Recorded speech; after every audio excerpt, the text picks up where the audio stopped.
भारतीय मेढक है ये, ठीक है। क्लास एम्फीबिया का ये है, और इसका जीनस जो होता है वो राना होता है, और स्पीसीज इसकी टिग्रीना होती है, मतलब इसका साइंटिफिक नाम है राना टिग्रीना, ठीक है। इसके एक्सटर्नल पार्ट के बारे में मैंने बताया था, एक्सटर्नल पार्ट क्या क्या होते हैं, बट इंटरनल पार्ट हम लोग बाहर से देख नहीं पाते हैं, इसलिए इंटरनल पार्टों को देखने के लिए इसका चीरा फाड़ा लगाना चाहिए। अंदर के जो चीजें होती है उसको हम लोग देखते हैं, देखेंगे जो भी सिस्टम जो चलता है, ठीक है। जैसे सिस्टमों में बहुत सारे सिस्टम चलते हैं, जैसे नर्वस सिस्टम हो गया, डाइजेस्टिव सिस्टम हो गया, ब्लड सर्कुलेटरी सिस्टम हो गया, एक्सक्रेटरी सिस्टम हो गया। सारे पार्ट जो है एक सिस्टमेटिक कोई अंग चलाता है। ये फ्रॉग को लेकर एक्सपेरिमेंट इसलिए किया जाता है क्योंकि इसके अधिकतर पार्ट जो होते हैं मानव से मिलते जुलते हैं, और कुछ इसमें ऐसी ऐसी विचित्र चीजें होती हैं जो और जीवों में नहीं देखा जाता है। जैसे रिस्पायरेटरी सिस्टम की बात की जाए तो रिस्पायरेटरी सिस्टम में ऐसे त्वचा को अपना रिस्पायरेटरी ऑर्गन्स बना सकता है कंडीशन के हिसाब से, फेफड़े से भी श्वसन क्रिया कर सकता है कंडीशन के हिसाब से, लंग्स द्वारा गिल्स द्वारा भी करता है, ठीक है। अब फिर उसके बाद बक्कल कैविटी में एक प्रकार का ऑर्गन इसका होता है, उसके द्वारा भी सांस ले सकता है। कुछ विचित्र चीजें हैं, ये सब सारे किसी और जीव में दिखाई देता है, नहीं दिखता है ये सब, इसलिए मेढक को एक्सपेरिमेंट सबसे ज्यादा यूज किया जाता है लेकर के, ठीक है। डरो मत, आगे कभी अगर डॉक्टर कोई हो जाएगा ना तो ऐसे ही करना पड़ेगा इंसान के सामने। ये कर लोगे तो इंसान का भी चीरा फाड़ा लगा सकता है, पतड़ सब निकाल के फिर से दोबारा लगा सकते हैं। रुई का इस्तेमाल करो, रुई दो, हल्का से तोड़ कर दो, पूरा ज्यादा नहीं। चीरा लगाने से पहले स्टेराइल ब्लेड को इसमें लगाते हैं स्केपल में, और उसके बाद क्या करते हैं, सबसे ऊपरी चमड़ी इसकी जो होती है वेंट्रल साइड से चीरा लगाते हैं ऊपर से नीचे की तरफ, ठीक है। क्योंकि ऊपर से नीचे की तरफ अगर हम लोग चीरा लगाएंगे तो पूरा हिस्सा इसका दिखेगा, अंदर का जितना डाइजेस्टिव सिस्टम का होगा, लीवर होगा या इसके हार्ट होंगे, सारे दिखेंगे, ठीक है। हम शुरुआत करते हैं, हम प्रयास करेंगे अच्छा एक्सपेरिमेंट हो, लेकिन सावधानी से अगर जो है कि रॉकर के साथ दोगे तो सही होगा।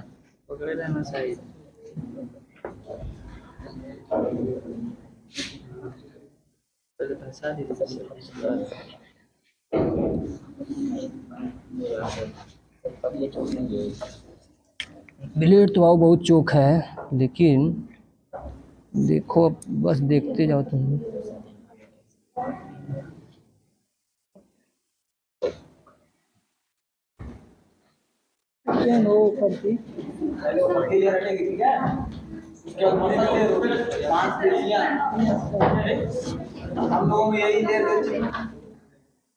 देखो हमने बहुत सावधानी से ऊपर की लेयर काट दी, कोई मांस नहीं कटा इसका, ठीक है। पहली लेयर वालों कट गई, अब दूसरी लेयर को काटेंगे तो सारे ऑर्गन्स दिखाई देंगे। दूसरी लेयर पर चीरा लगाते हैं, ठीक है, ऊपर से नीचे की तरफ। देखो इसका बक्कल कैविटी थोड़ा सा कट गया है यहाँ पर,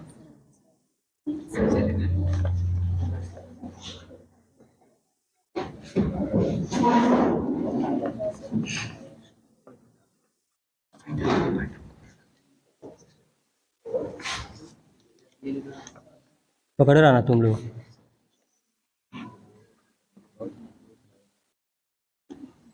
दीवारे का है ना,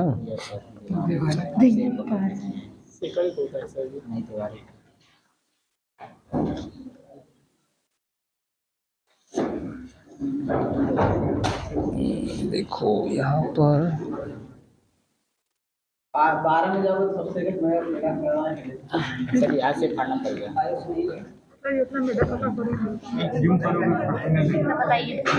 देखो डाइजेस्टिव सिस्टम से शुरुआत करने हैं, जो कि इसका शुरुआत जो है कि माउथ से होती है। माउथ से फूड मटेरियल से बक्कल कैविटी में ओपन कराते हुए लेकर आता है फेरिंग्स में, फेरिंग्स से फूड पाइप से होते हुए फूड मटेरियल्स कहाँ आ जाता है, स्टमक में, यानी अमाशय में अब फूड मटेरियल्स आ जाता है। अमाशय का ये फंडिक वाला हिस्सा है, ये पाइलोरिक वाला हिस्सा है, और ये कार्डियक वाला हिस्सा है। अब यहाँ पर ये एक ऑर्गन्स दिखाई दे रहा है बीच में, पैंक्रियाज है इसका, ठीक है। पैंक्रियाज के नीचे यहाँ पर एक जो है कि पाइप दिखाई दे रही है, एक गुहा है, ये छोटी आंत की गुहा है, क्योंकि अमाशय ओपन किसमें होता है, छोटी आंत में। देखो ये इसकी छोटी आंत है, छोटी आंत की लंबाई क्या होती है, बड़ी होती है, ठीक है। अब ये छोटी आंत ओपन होती है बड़ी आंत में, ये इसका बड़ी आंत है, जितना अपशिष्ट पदार्थ होता है सब इसमें कलेक्ट होता रहता है, और एनस के द्वारा इसको क्या किया जाता है, बाहर निकाल दिया जाता है। डाइजेस्टिव सिस्टम में आता है, जो कि इसमें एक हेल्प करता है, ठीक है। इसके अंदर का एक मुख्य ऑर्गन्स होता है लीवर, ये काफी अच्छी भूमिका निभाता है डाइजेस्टिव सिस्टम में। इनके 3 लोब होते हैं, देखो यहाँ पर एक लेफ्ट लोब है, ये मिड लोब है, इधर का ये हिस्सा है, थोड़ा और नजदीक करो और नजदीक लाओ, हाँ जूम भी कर सकते हैं। यहाँ का हिस्सा राइट लोब होता है। अब देखिए इसी लीवर से ये जुड़ा हुआ गाल ब्लेडर है, पित्त की थैली जिसको बोला जाता है, पित्तरस इसमें कलेक्ट किए जाते हैं। ये हेल्प करता है किसमें, डाइजेस्टिव सिस्टम में, ठीक है। अब देखिए थोड़ा सा इधर कैमरा कीजिए, यहाँ पर ये इसका हार्ट है, ये देखिए हार्ट, ठीक है। हार्ट जो होता है ब्लड को पंप करने का काम करता है, जो कि ये भी एक इंटरनल सिस्टम के अंदर काम करने वाला एक ऑर्गन्स है। ब्लड को क्या करता है, पंप कराने का काम करता है। अगर ये पंप नहीं करेगा तो कोई भी पोषक पदार्थ या कोई भी गैस या कोई भी अपशिष्ट पदार्थ शरीर से बाहर नहीं आ पाएगा और ना ही शरीर के अंदर जा पाएगा, क्योंकि ब्लड को पंप करता है पूरे शरीर तक किसी चीज को सर्कुलेट कराने का, परिवहन कराने का। इसलिए ये सिस्टम जो चलाता है, इस सिस्टम को हम लोग ब्लड सर्कुलेटरी सिस्टम बोलते हैं, रक्त परिसंचरण तंत्र बोला जाता है, ठीक है। उसके बाद एक्सक्रीटरी सिस्टम के बारे में देखते हैं, जो उत्सर्जन तंत्र आता है।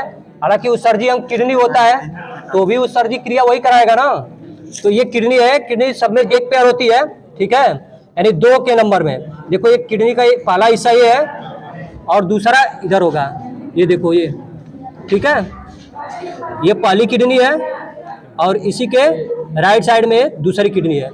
इसके द्वारा ब्लड में उपस्थित जो एक्सक्रीटरी मटेरियल्स होते हैं, मतलब वो डर्टी ब्लड बना गए होते हैं, तो उसको किडनी क्या करती है, फिल्ट्रेट करके क्लीन कराने का काम करती है, वेस्ट मटेरियल्स को बाहर निकालने का काम करती है। तो ये जो सिस्टम चलाती है उस सिस्टम को क्या बोलते हैं, एक्सक्रीटरी सिस्टम, ठीक है। अब उसके बाद देखो नर्वस सिस्टम होता है। नर्वस सिस्टम जो होते हैं ये तंत्रिका कोशिका से बने होते हैं, मतलब न्यूरॉन से, ठीक है। और न्यूरॉन जो सेल होता है सेंसर का काम करता है, ठीक है। मतलब जो नर्वस सिस्टम होते हैं उसको चलाने का वो काम करवाते हैं। अब नर्वस सिस्टम में जैसे शरीर का कोई भी हिस्सा हो, अगर उसमें चोट लग जाती है या कील चुभो दिया जाता है। हमने पहले मेढक जब जिंदा था यहाँ पर कील चुभोया था, तो इसको थोड़ा फोल्ड कर दिया था मेढक ने। अब देखो फोल्ड क्यों किया था, क्योंकि यहाँ से कोई ना कोई नेटवर्क गया होगा इसके माइंड तक, ठीक है। माइंड तक नेटवर्क गया होगा तो इसने यहाँ से पाया होगा कि कोई हमारे इस पैर में कील चुभो रहा है, ठीक है, और इसलिए पैर को क्या कर दिया था, सिकुड़ा दिया था, मतलब फोल्ड कर लिया था। तो यहाँ से अगर कोई यहाँ तक मैसेज गया है, नर्वस सिस्टम के जरिए गया है। नर्वस सिस्टम के द्वारा इसके बॉडी के अंदर जितने होने वाली जैविक क्रियाएं होती है उन सबको उसके द्वारा कंट्रोल किया जाता है, ठीक है। ये नर्वस सिस्टम के अंतर्गत आता है, ठीक है ना। अब देखो रिस्पायरेटरी सिस्टम होता है, जो रिस्पायरेटरी सिस्टम सभी जीवों से इसमें बिल्कुल अलग टाइप का होता है। क्यों होता है ऐसा, क्योंकि रिस्पायरेटरी ऑर्गन्स इसमें किसी को भी ये यूज कर सकता है ऑर्गन्स के रूप में। जैसे स्किन को भी यूज कर सकता है, ठीक है, लंग्स को भी यूज कर सकता है, साइड में इसके गलफड़े होते हैं उसको भी यूज कर सकता है, ठीक है। और इसके अलावा यहाँ पर बक्कल एक गुहा होती है, इसके द्वारा भी ये सांस ले सकता है। मतलब कि सभी जीवों से थोड़ा अलग टाइप का इसमें रिस्पायरेटरी सिस्टम देखा जा रहा है। हाँ क्यों नहीं होता है डायाफ्राम? जैसे मान लो यहाँ से यहाँ तक है ना, तो नीचे वहाँ से वहाँ तक रहेगा, ठीक है। डायाफ्राम इसका फंक्शन होता है कि फेफड़े को सिकुड़ाना और फैलाना, ताकि रिस्पायरेटरी सिस्टम की जो प्रोसेस हो आसानी से और सिंपल तरीके से हो सके, ठीक है।